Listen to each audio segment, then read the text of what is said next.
नमस्कार। VOD TV में आप सबका स्वागत है।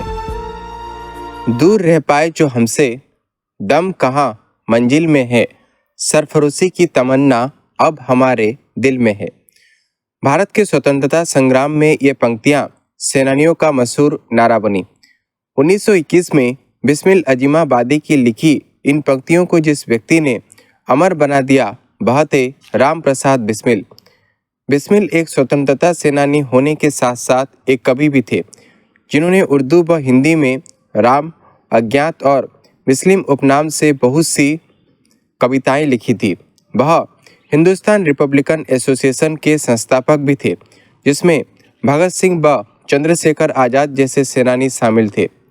पर स्वतंत्रता के बाद भारत ने उनके योगदानों को जैसे भुला ही दिया है। आज VOD टीवी में जानिए देश के इस महान देशभक्त, कवि और जांबाज स्वतंत्रता सेनानी राम प्रसाद बिस्मिल की अनकही कहानी। 11 जून 1887 में उत्तर प्रदेश के शाहजहांपुर में मुरलीधर व मूलमती के पुत्र के रूप में जन्मे बिस्मिल का पालन पोषण चंबल घाटी के एक छोटे से गांव में हुआ।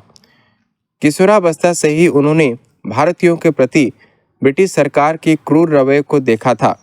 इससे आहत बिस्मिल का कम उम्र से ही क्रांतिकारियों की तरफ झुकाव होने लगा। जितनी आसानी से उनके हाथ कलम पकड़ते थे, उतनी ही आराम से उनके हाथ पिस्तौल भी चला लेते थे।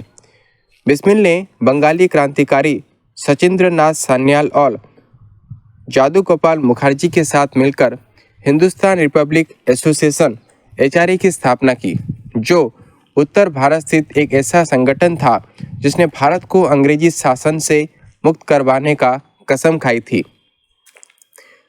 HRA के लिए बिस्मिल अपनी देशभक्त मां मूलमती से पैसे उधार लेकर किताबें लिखते व प्रकाशित करते थे। देशवासियों के नाम, स्वदेशी रंग, मन की लहर और स्वाधीनता की देवी जैसी किताबें इसका उदाहरण हैं। इन किताबों की बिक्री से उन्हें जो भी पैसे मिलते उससे वह पार्टी के लिए हथियार खरीदते थे। साथ ही उनकी किताबों का उद्देश्य जनमानस के मन में क्रांति के बीज बोना था। यह वही समय था जब उनकी मुलाकात अन्य क्रांतिकारियों जैसे अशफाक उल्लाह खां, रोशन सिंह व राजेंद्र लाहिड़ी से हुई। आगे चलकर ये सभी करीबी दोस्त भी बन गए। उन्होंने ही चंद्रशेखर आज़ाद और भगत सिंह जैसे नवयुवकों को हिंदुस्तान रिपब्लिक एसोसिएशन से जोड़ा, जो कि बाद में हिंदुस्तान सोशलिस्ट रिपब्लिक एसोसिएशन बन गई। बिस्मिल ने आज़ाद के उनकी कभी शान न बैठने और नए विचारों के लिए हमेशा उत्साहित रहने वाले स्वभाव से प्रभावित होकर उन्हें क्विक सिल्वर का उपनाम दिया था। बिस्मिल की कहानी अशफाक उल्लाह खान के जिक्र के बिना अधूरी है। एक जैसी सोच और सिद्धांत रखने वाले इन दोनों दोस्तों के दिल में देशभक्ति कूट कूट कर भरी हुई थी। दोनों साथ रहते थे, साथ काम करते थे और हमेशा एक दूसरे का सहारा बनते थे। बिस्मिल ने अपनी आत्मकथा में एक पूरा अध्याय अपने परम मित्र अशफाक को समर्पित किया है। बिस्मिल और अशफाक दोनों ने साथ मिलकर 1925 में काकोरी कांड को अंजाम दिया था। उन्हें महसूस हो गया था कि ब्रिटिश सरकार के खिलाफ एक संगठित विद्रोह करने के लिए हथियारों की जरूरत है, जिसके लिए पैसों के साथ साथ प्रशिक्षित लोगों की आवश्यकता भी होगी। ऐसे में इस संगठन ने अंग्रेज सरकार की संपत्ति को लूटने का निर्णय लिया। 9 अगस्त 1925 की रात को जब शाहजहांपुर से लखनऊ जाने वाली नंबर 8 डाउन ट्रेन काकोरी पहुंच रही थी, तभी अशफाक उल्लाह ने सेकंड क्लास कंपार्टमेंट की चेन खींच दी। अचानक से ट्रेन रुक गई और अशफाक अपने 2 अन्य साथियों सचिंद्र बख्शी व राजेंद्र लाहिड़ी के साथ उतर गए।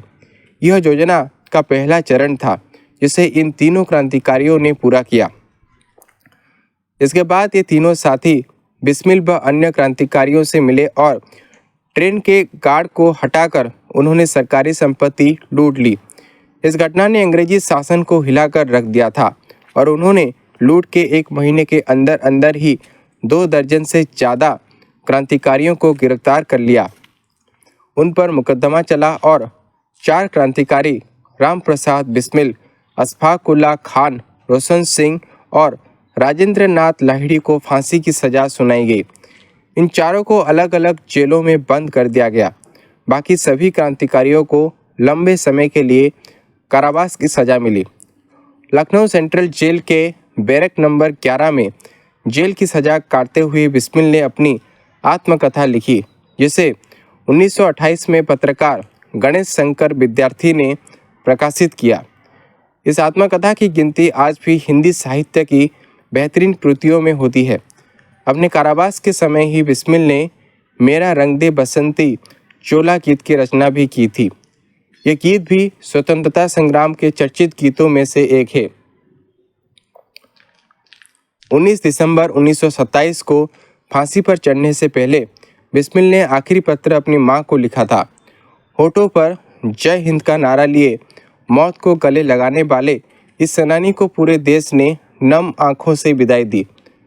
राप्ती नदी के किनारे उनका अंतिम संस्कार किया गया था और यहाँ भारत माँ के इस वीर बेटे को श्रद्धांजलि देने के लिए सैकड़ों भारतीयों की भीड़ उमड़ी और भारत का एक महान स्वतंत्रता सेनानी देश को अलविदा कह गया।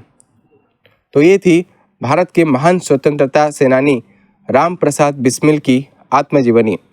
ऐसे ही दिलचस्प जानकारी पाने के लिए हमारे चैनल VOD TV को ज़्यादा से ज़्यादा लाइक, शेयर और सब्सक्राइब करें। बरगढ़ से चंदन कुमार महांती का रिपोर्ट, VOD TV।